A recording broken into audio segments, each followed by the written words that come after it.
เด้อมาเด้อพี่น้องนี่กุ้งตำกุ้งสด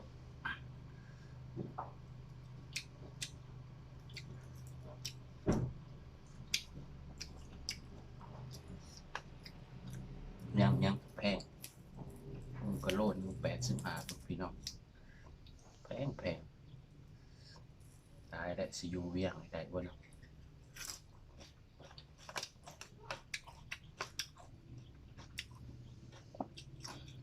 ยังกระแพง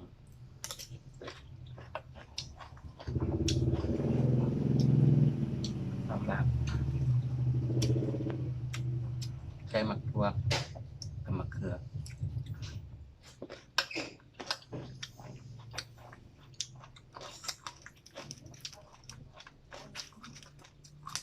มันมีผัก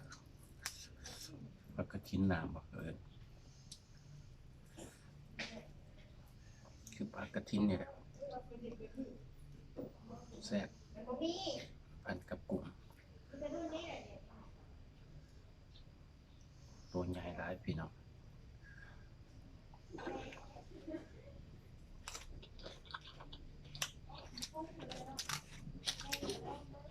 ฮอต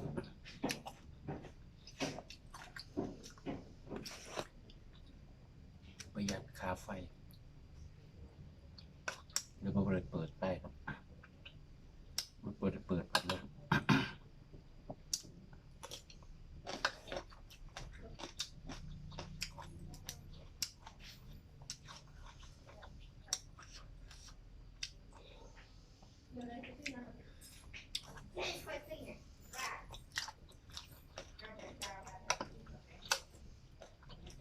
สมใจเลย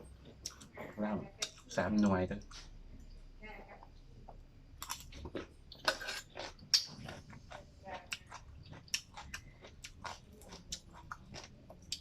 ได้พี่น้องครับ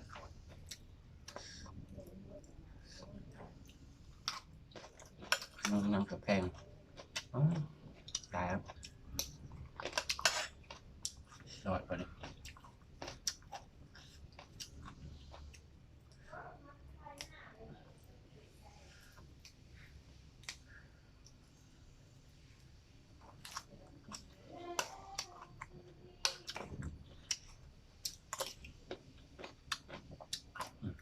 ง่ายกลุ่ม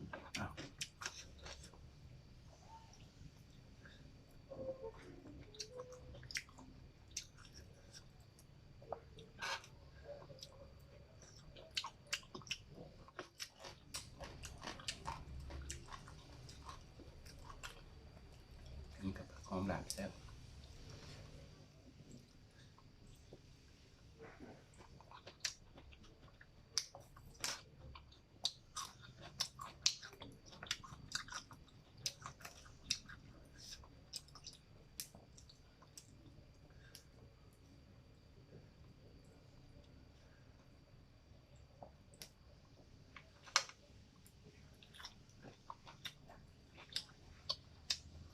โทรทัศน์ก็บ่เปิดพัดลมก็บ่เปิดประหยัดไฟ